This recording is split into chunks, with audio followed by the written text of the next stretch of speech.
Assalamualaikum warahmatullahi wabarakatuh. Bismillahirrahmanirrahim. Apa kabar teman-teman semuanya? Semoga masih semangat ya dan selalu dalam limpahan kasih sayang Allah Subhanahu wa taala. Alhamdulillah kita telah memasuki bulan Ramadan, bulan penuh ampunan, bulan penuh rahmat dan juga kasih sayang Allah. Semoga setelah Ramadan ini kita bisa menjadi pribadi yang lebih baik lagi dan juga kita dihindarkan dari segala wabah dan juga bencana, khususnya negeri tercinta Indonesia ini. Pada kesempatan kali ini saya ingin membahas tentang makalah saya yang berjudul Problematika Standar Proses Pendidikan Dasar dan juga Alternatif Solusinya. Seperti yang sudah dijelaskan sebelum-sebelumnya yang membahas tentang problematika standar isi dan juga standar kompetensi lulusan, maka pertama-tama saya juga akan membahas tentang kurikulum itu sendiri. Dalam dunia pendidikan, salah satu kunci untuk menentukan kualitas lulusan itu adalah kurikulum pendidikannya. Maka dari itu, penting sekali setiap kurun waktu tertentu kurikulum akan dievaluasi dan juga direvisi. Oleh karenanya, seperti pada historis di Indonesia ini kurikulum mengalami berbagai revisi, tentu saja disesuaikan dengan perkembangan yang ada pada saat itu. Nah, ada banyak sekali ya, kita lihat di sini ada banyak sekali perubahan kurikulum dari masa sejak tahun 1945, yaitu kurikulum setelah kemerdekaan, lalu kemudian diubah lagi pada tahun 1947, lalu diubah lagi menjadi rencana pendidikan sekolah, diubah lagi menjadi kurikulum sekolah dasar, dan seterusnya sampai sekarang yang terakhir yang disebut dengan kurikulum tingkat satuan pendidikan atau disebut dengan kurikulum K13. Nah, di kurikulum K13 ini juga mengalami beberapa revisi. Ada 4 perubahan terhadap standar pendidikan pada tahun 2013 tadi itu yang dirubah, yaitu adalah mengacu pada standar isi, standar proses pembelajaran, standar penilaian pembelajaran, dan juga standar kelulusan. Nah, yang standar pembiayaan, standar pendidik, dan standar kependidikan, sarana prasarana tidak mengalami perubahan. Maka dari itu, ini adalah di dalam lampiran Permendikbud nomor 65 tahun 2013 tentang standar proses sendiri disebutkan bahwa pendekatan pembelajaran yang digunakan adalah pendekatan saintifik yang terdiri dari mengamati, menanya, menalar, mencoba, dan mengkomunikasikan. Lalu dikembangkan lagi menjadi mengamati, menanya, mengumpulkan data, mengolah data, mengkomunikasikan, menginovasi, dan mencipta.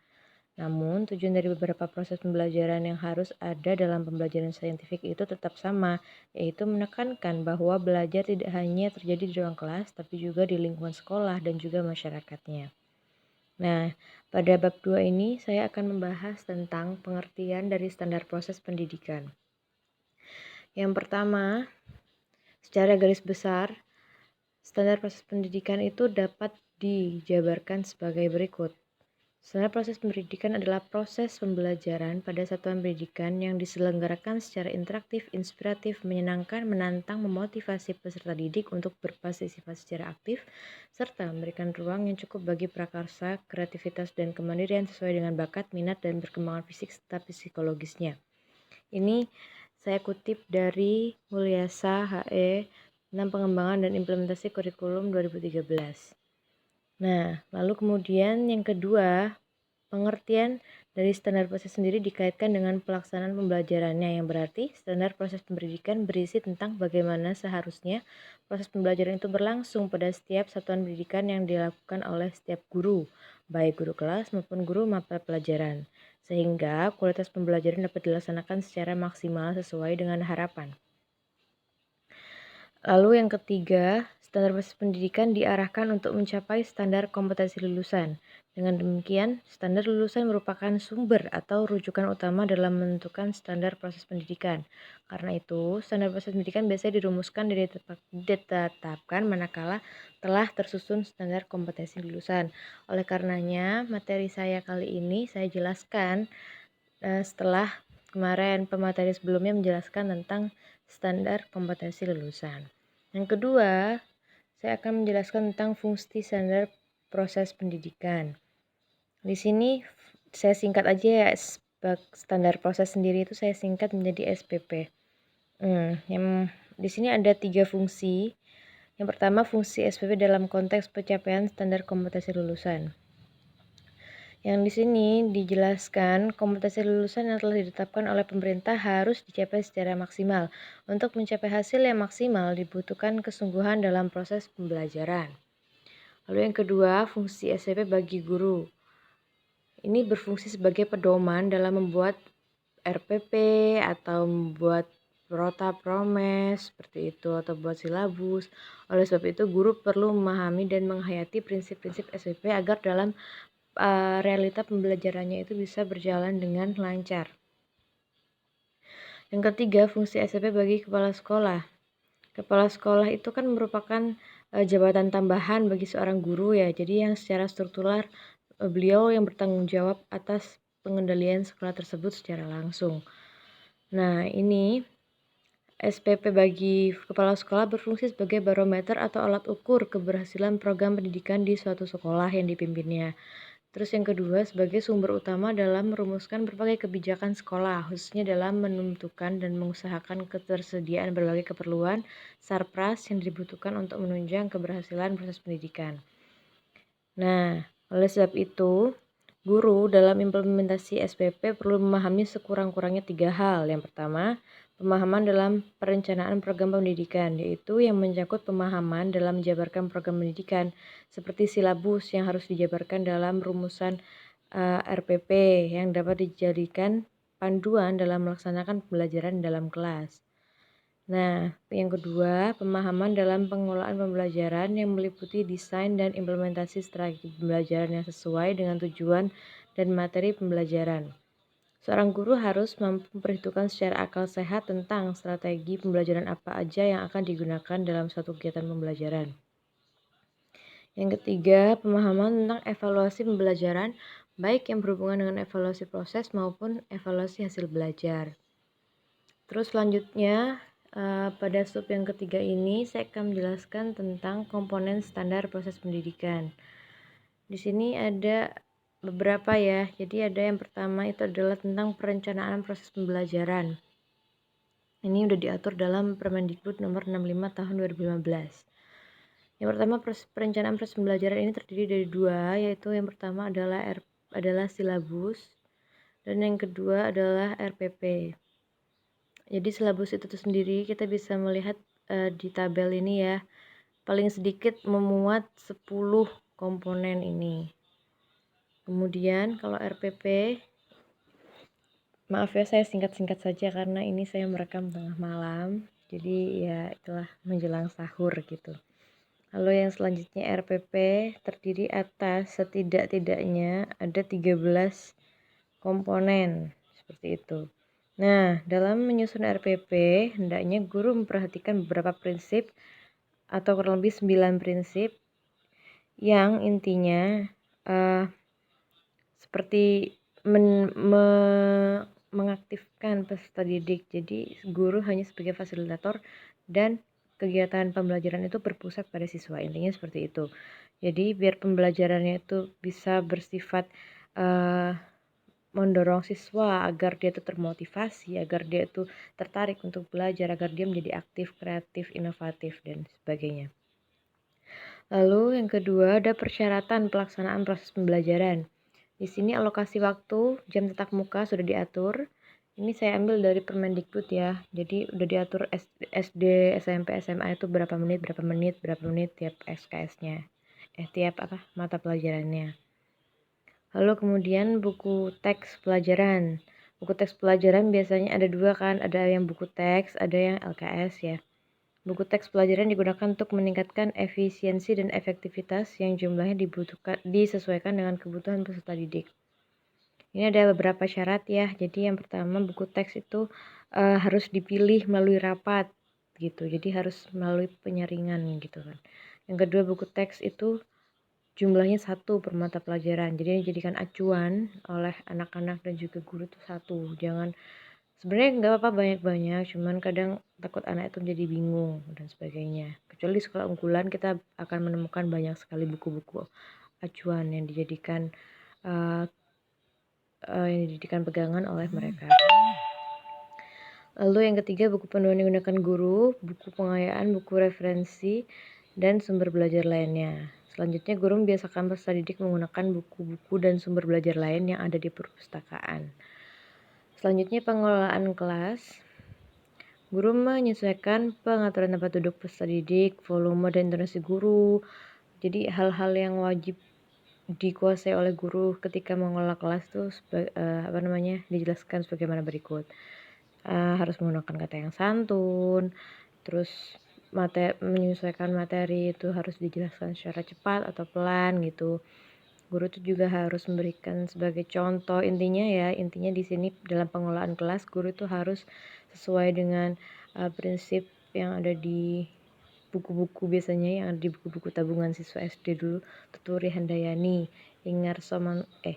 awalnya tuh Ingarso Muntulado ing Madio Mangunkarso Tuturi Handayani, intinya seperti itu. Kalau ada di depan jadi panutan, kalau di tengah menjadi semangat, kalau ada di belakang menjadi pemandu, seperti itu.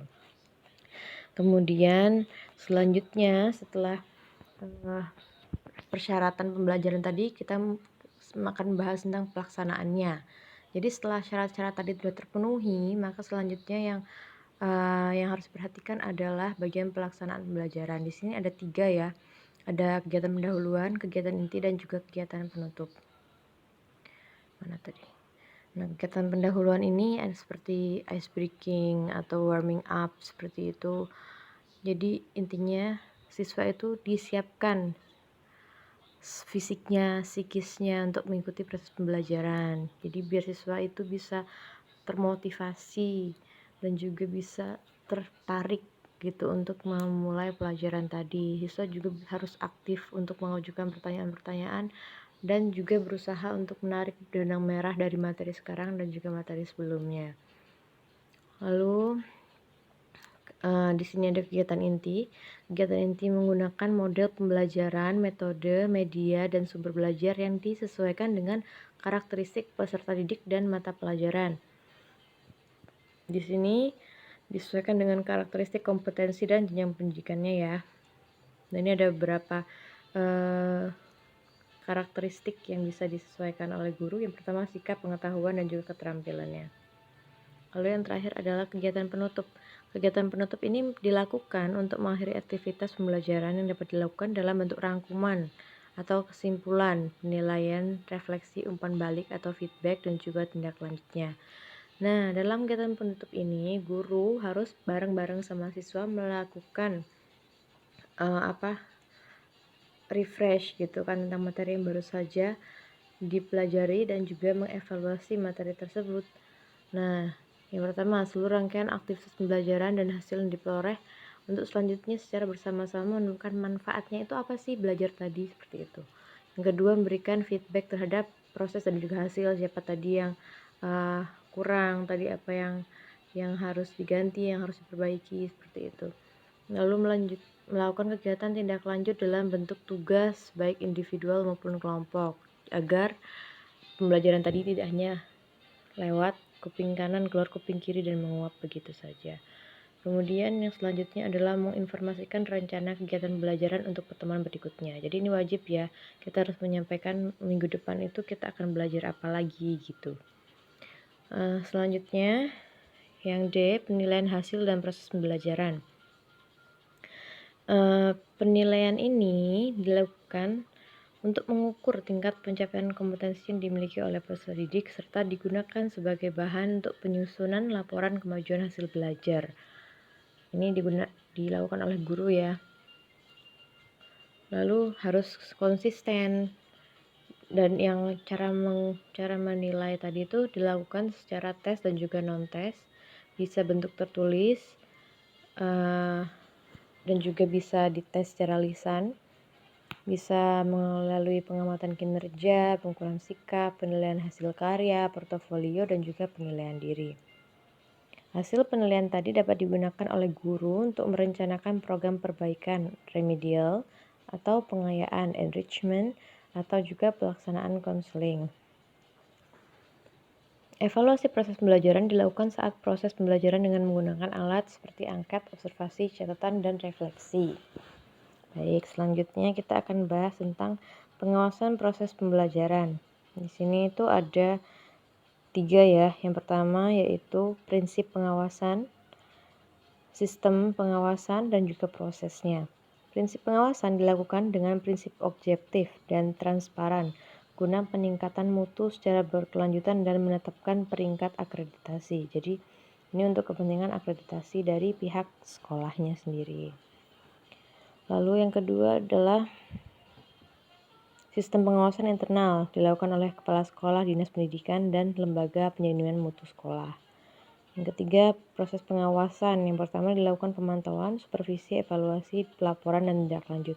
Maaf, saya cepat-cepat ini memori mau habis ya. Lalu yang selanjutnya, yang terakhir sendiri, kita akan bahas tentang problematika standar pendidikan. Jadi ini yang paling utama dari makalah saya kali ini. Saya akan membahas 1, 2, 3, 4. Jadi ada di sini saya mengambil 4 problem yang banyak dikeluhkan dari dari standar proses pendidikan yang ada di Indonesia ini. Yang pertama, jumlah siswa satu kelas melebihi batas yang ditetapkan dalam standar proses. Seperti yang kita tahu ya, kan ada di aturan Permendiknas itu sudah ditentukan berapa jumlahnya. Kalau SD itu satu kelasnya rombelnya harus ada berapa, itu sudah. Tetapi pada kenyataannya sendiri ini tuh nggak berjalan gitu, jadi tetap ada yang melebihi kuota kelas, tetap aja masih ditampung seperti itu. Nah itu pasti akan berpengaruh terhadap kualitas penyerapan pembelajaran tadi oleh setiap peserta didiknya. Nah ujung-ujungnya pihak sekolah atau perencanaan pelaksana pendidikan menyalahkan profesor atau orang-orang yang berkompeten di bidangnya bilang kalau waktunya kurang, siswanya masih belum paham, siswa butuh tambahan lagi, seperti itu. Nah itu kan akhirnya bikin wali murid itu harus membayar lebih untuk pembelajaran tambahan tadi di luar jam sekolah karena tidak dibiayai oleh pemerintah. Solusinya, pembelajaran haruslah dilakukan sesuai dengan aturan yang semestinya, termasuk jumlah minimal peserta didik dalam rombel agar pembelajaran bisa lebih efektif dan juga efisien. Yang kedua, di sini adanya penambahan jam pelajaran di luar jam efektif. Jadi ini imbas dari kasus yang pertama ya. Ini akhirnya beban kerja minimal guru tadi itu bertambah. Nah, ada guru yang di beberapa kota, ada guru yang tidak dapat memenuhi beban kerja minimal 24 jam per tatap muka per minggu. Hal tersebut adanya kelebihan guru, penyebaran guru yang nggak profesional, jumlah rombel yang tidak mencukupi.